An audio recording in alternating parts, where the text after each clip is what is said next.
This is Fox First at 10.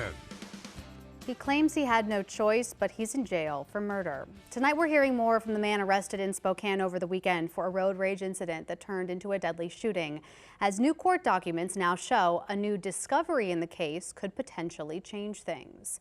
Good evening, I'm Claire Graham. When we spoke with Richard Huff on Sunday, he told us Erica Keenis had a knife when they each got out of their cars at a red light, so he shot her. Police told us they couldn't find a knife, but tonight officers say they figured out where one may have gone.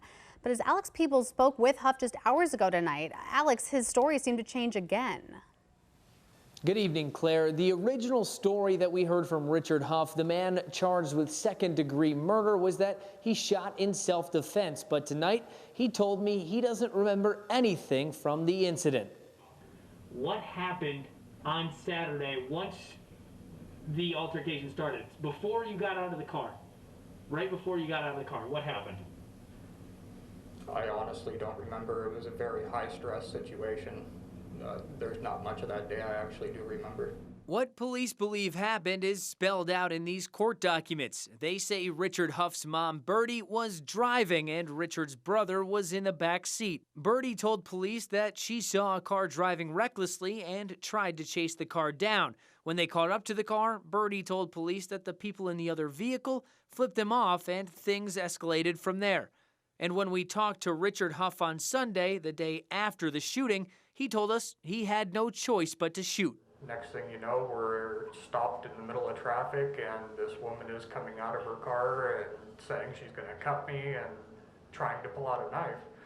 Next thing I know, I was just defending myself and my brother and my mom, because I don't know what that woman would have done if I wouldn't have done what I've done. Were you able to see a knife present? You said she was coming at you aggressively. Did you see a knife? I did, yes. While he told us he did see a knife, court docs say that he told police at the scene he did not actually see one. Quote, "I didn't. No, I just heard the threat and seen her move for it. I didn't know what it was." End quote. I walked Huff through what the court documents say. You say that she was pulling a knife and you shot her and she died. Okay. Well, in new court documents, police say the driver who was with Erica Keenis, the victim, took a putty knife from the scene that may have been in her possession. And when I asked Huff if he were put in a similar situation again... Okay. If I seen a knife and I know that I seen a knife, then yes, I would have, because it was a self-defense situation.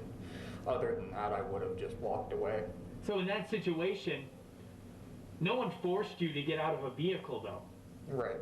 Huff told me that he was prescribed Xanax and hydrocodone 5 years ago after an accident and has been on them ever since. Huff also told me that he doesn't have a driver's license. Do you think it's safe for you to own firearms? That's not for me to say. That was the state of Washington that decided that. Huff told police that he suffers from anxiety and PTSD, but court documents say he missed his daily dose of Xanax the morning of the shooting. And the documents go on to say that he thinks he should have taken his Xanax that morning, and as he and his family drove towards Spokane, he felt his anxiety levels rising. Right now, Huff is sitting in Spokane County Jail on $750,000 bond. Reporting in Spokane, Alex Peebles, back to you. Alex, thank you. And at this point, police